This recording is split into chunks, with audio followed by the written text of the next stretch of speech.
welcome back to Long Island's #1 pro wrestling broadcast, Monty Nefaro. And our honored guest on the couch is none other than Hall of Famer, Brutus the Barber Beefcake. Brutus, thank you for joining us. What's up?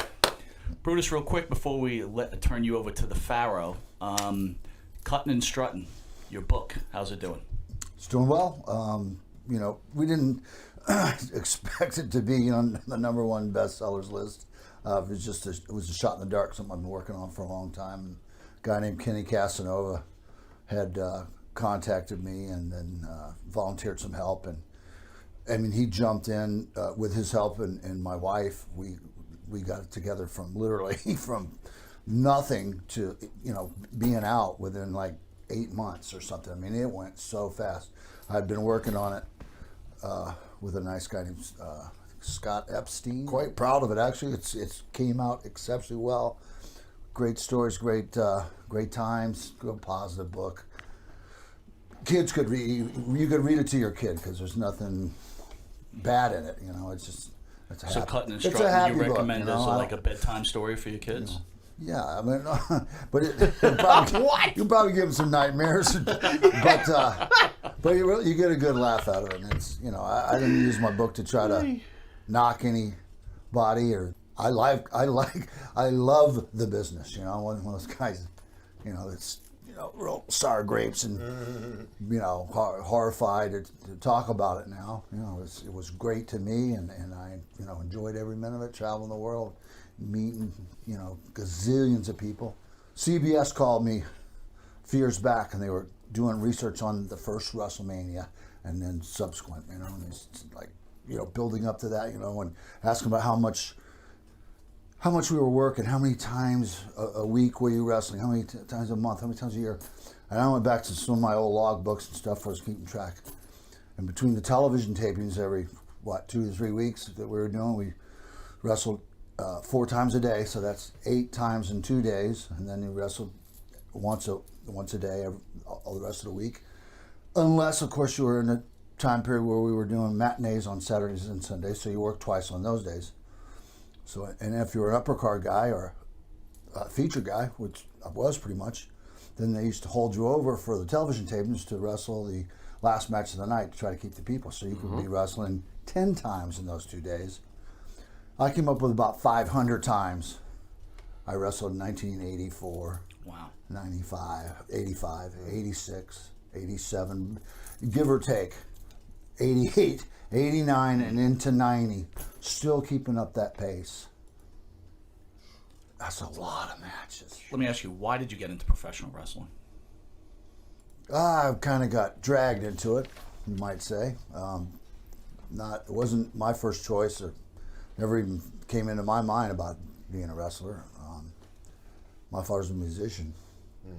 I almost wish I'd followed his lead, but I was a sports guy, played baseball, and was good at it. The young man you guys probably heard of, his name's Hulk Hogan, grew up in the same neighborhood, basically I did. And our families, I have sisters and brothers, and we all went to the same high school and came up, and I used to see him at the beach. And he was a musician too.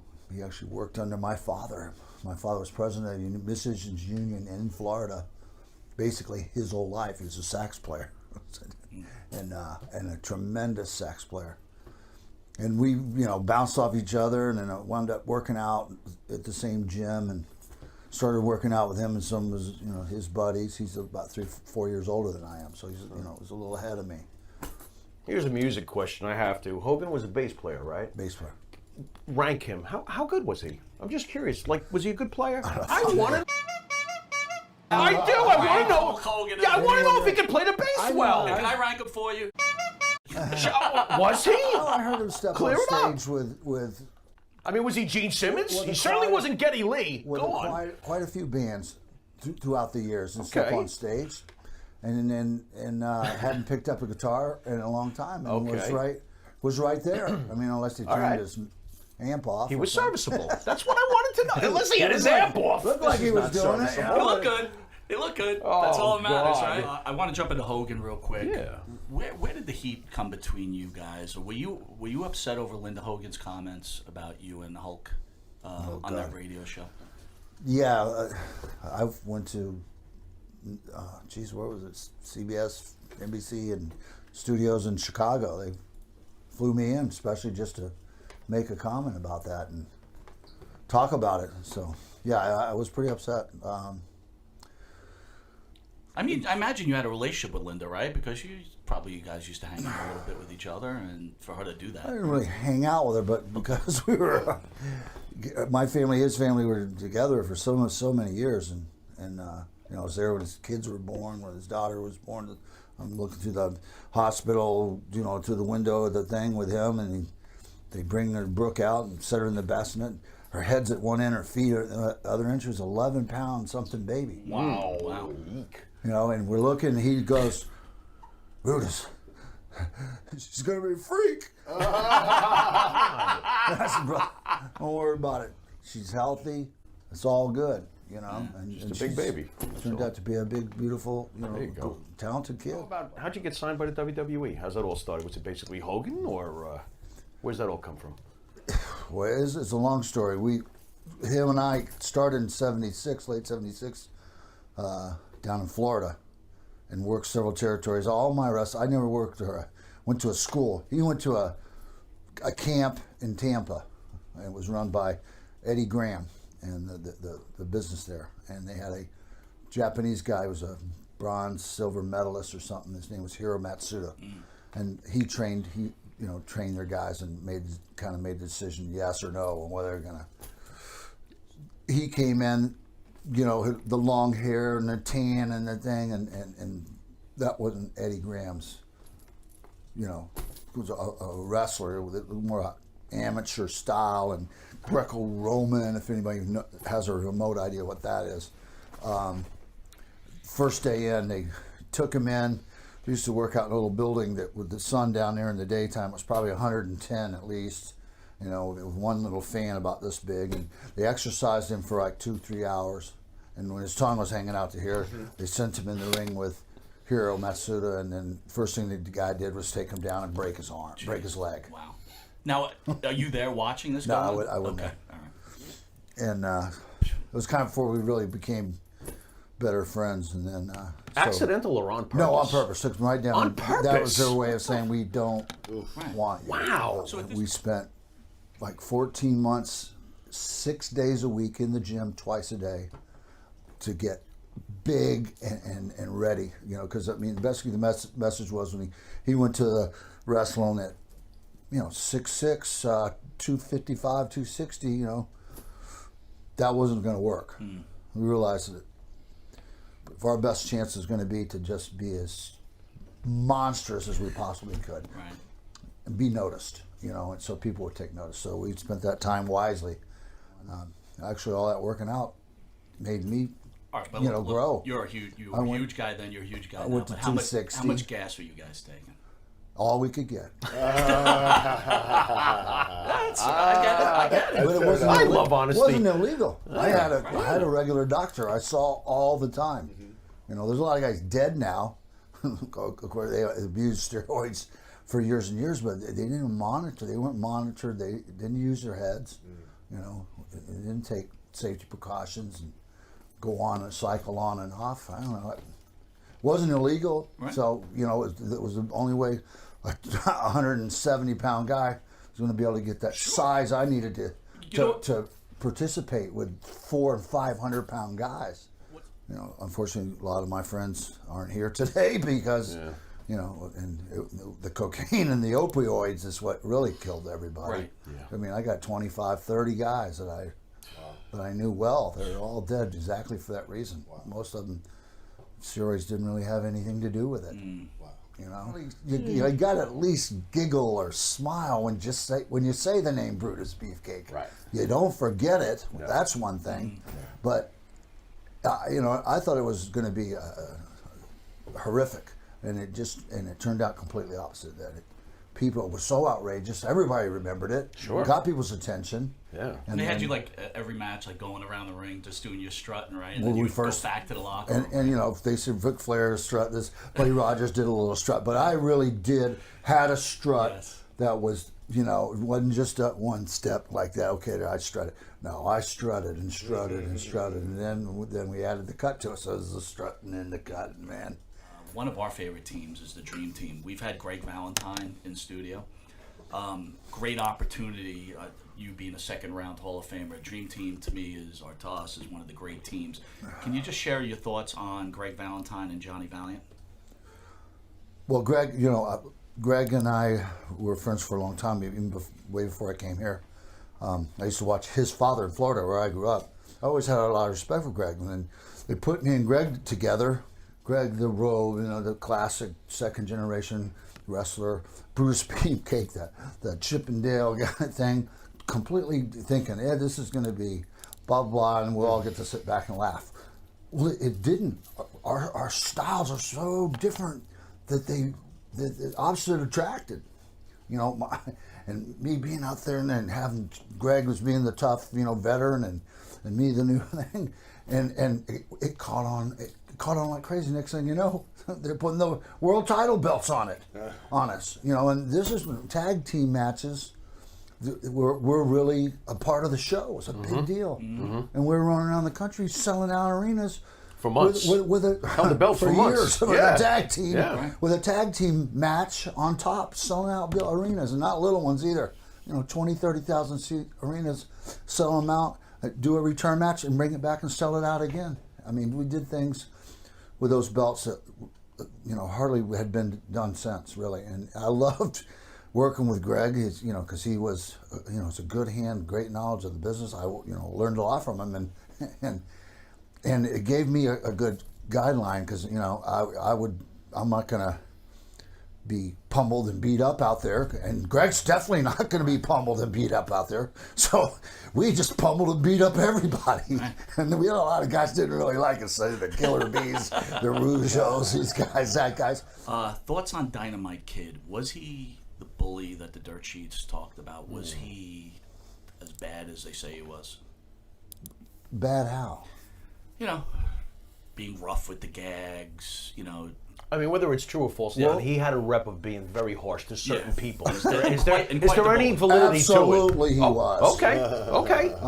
I first met Dynamite in Japan, and he had that more Japanese style way of working. You know, and Davey Boy, you know, had that more like British style of working, and they put those guys with us. We had to retrain them. Interesting. How to have a match American style with some psychology into it. It's telling a story out there that the people can understand, and involving, bringing the people into the match, letting them feel like they are part of it. That's one of the biggest things that's missing from this whole thing now. Brutus, I gotta ask you, as fans, because we were disappointed at the end of the Dream Team. Were you disappointed at all that the team was reduced to, you know, mid-card kind of before the split and everything? Because this was a bummer for us. Any thoughts on when that was happening? Big time.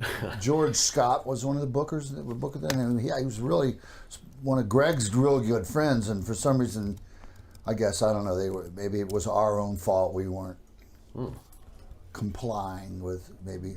What's complying? All their wishes. Well, which were what? I don't know. I don't know. You know, David Sammartino was in studio about 2 weeks ago. You obviously worked WrestleMania 1 with him. Why didn't David work out, in your opinion, as a wrestler? He didn't really want to be a wrestler. I don't think his father. He everybody expected him to be a wrestler because his father, and. You think he felt the pressure? Oh yeah, and he just wasn't his stature. I mean, he had good, decent build on him and everything, and he was athletic and everything, but mentally, he wasn't. I don't think he wasn't strong enough to do what we had to do back then. I'm gonna bounce you WrestleMania 3. You make the face turn. You cut Adrian Adonis's hair. Yeah, I met him when I first went through the territory, Gagne's territory, and met him and Jesse Ventura and all that stuff. And I knew him, and we also worked in Japan together. So he was just obnoxious. He was, you know, his hygiene was horrible. You know, he dressed like a pig. He looked like a pig. He acted like a pig. I mean, Don't hold back, if he Brutus. didn't sound You're like blocking. a You're blocking. Oh my God. pig, he was teamed up with Dick Murdoch for a while. Yeah.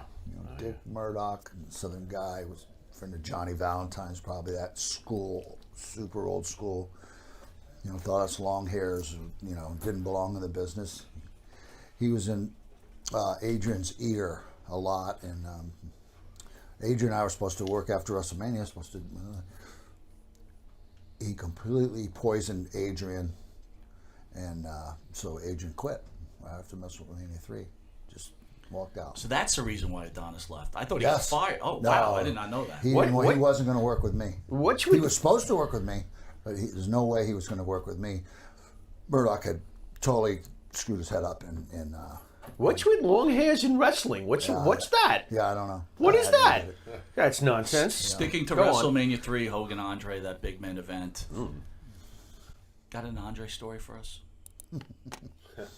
Remember a guy named Playboy Buddy Rose? Oh, Absolutely. love him. Yes. Yes. Looked a lot like Adrian Adonis. Chubby. I mean, Adrian had a the end, weird-looking yeah. body, but the guy athletically, he did Great. things in the ring you'd Great. never expect. Great. Buddy was that same kind of same guy. Great. He threw a good punch. He knew how to manipulate the promoter up there, Don Owen, and do his thing and In the fly Pacific around Northwest, right? Don Yeah, in the Pacific and- Buddy Rose could sell a bump, man. Whoa. big time.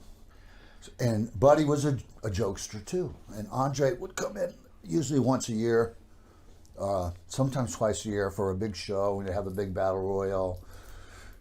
I think we were in Olympia, in Washington, and everybody's there. We're in the dressing room. Andre, loved playing cards. He had cribbage board and he set up, and he's in there playing. And Buddy comes walking in. He's kind of sneaking around, and next thing you know, he comes out of the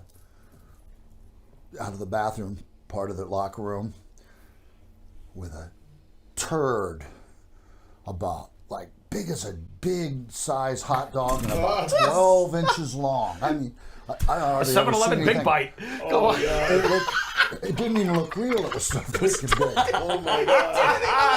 Oh, I'm gonna black out. Oh my God. He's coming, and guys are looking at him and they're seeing, and they're starting to back up and peel off, and he comes walking over to the table where Andre's playing, sipping a nice glass of wine and playing cribbage, enjoying his game, and Oh boy. brings that turd over and puts it in front of Andre, and Andre says, "Oh, boss, better get that out of my."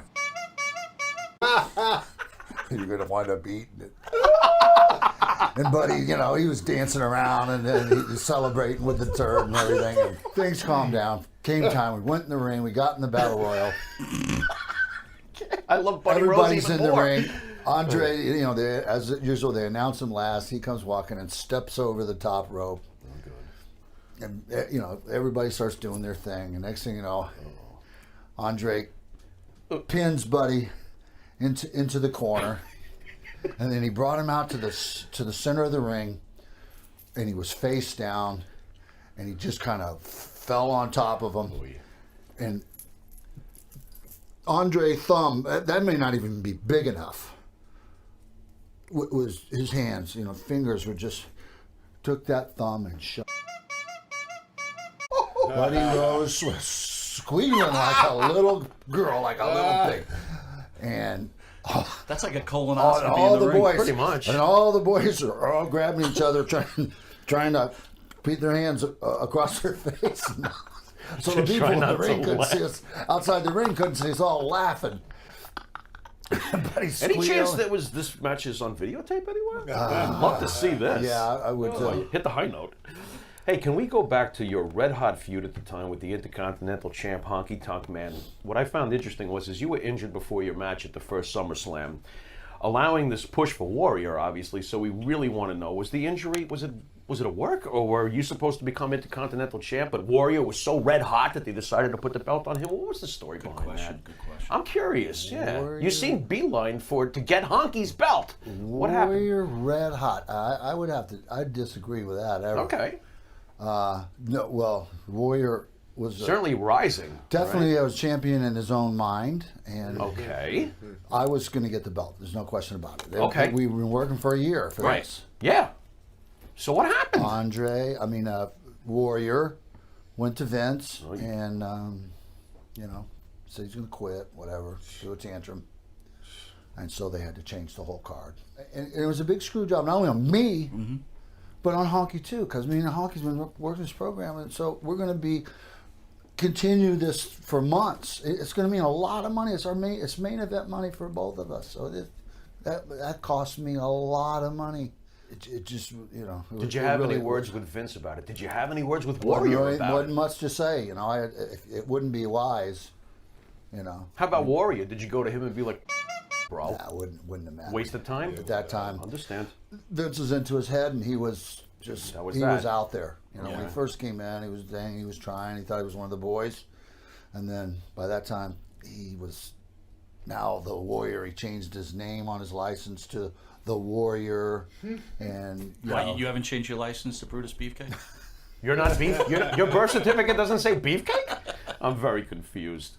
SummerSlam '89. You worked with Zeus and Savage.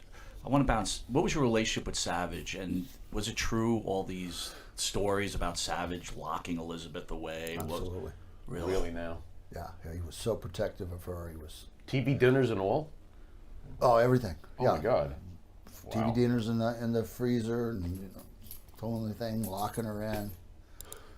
Yeah, Randy was all over the place. I don't know what the term would be for it. Bipolar. Mm-hmm. 1 minute, great. The next minute, gone. Gee, I wonder what that's I like. liked Randy. I worked with him a lot. We had tremendous matches, but it wasn't easy. You were the first wrestler to pin Mr. Perfect. This was huge, bro. I remember this was a big deal. I wanted to get your thoughts on the great, late Kurt Hennig.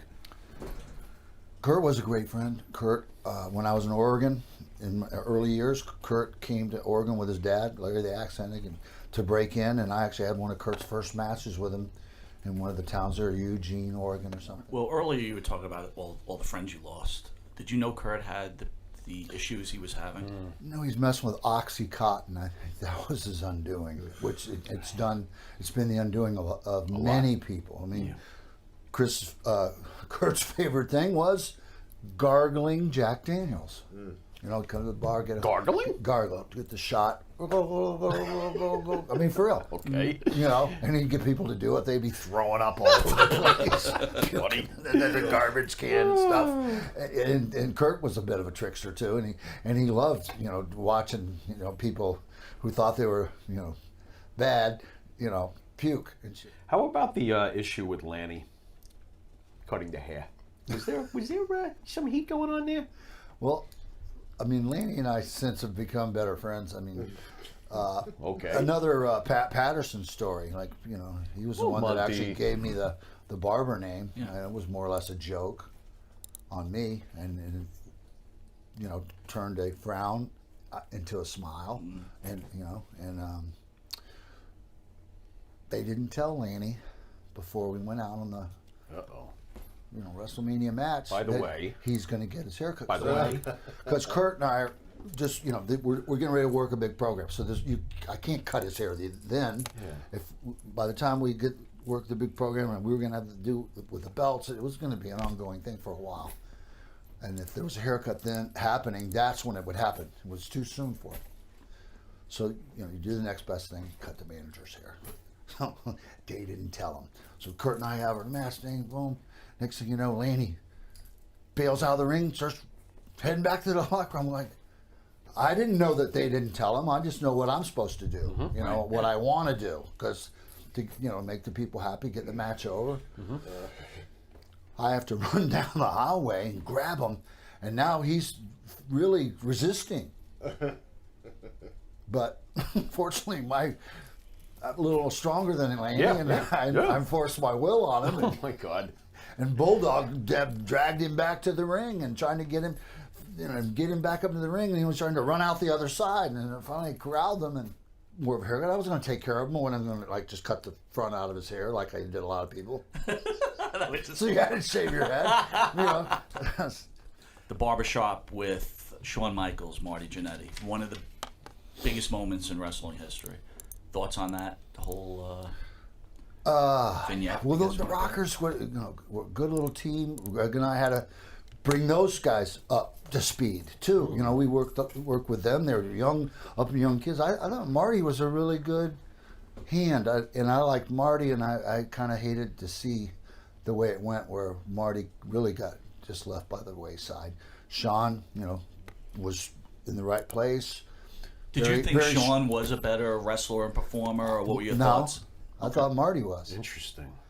I hated to see it go that way. I mean, Marty I thought Marty deserved better. Yeah. I thought he still could have been, a middle to upper card guy, and a teacher and help guys and stuff. Now, and do you think Marty's problems that he's having now are because maybe he's looking at his career and feels like, he was snaked? He's got to be something depressed like that? somewhat from it. I would have to say I would be depressed.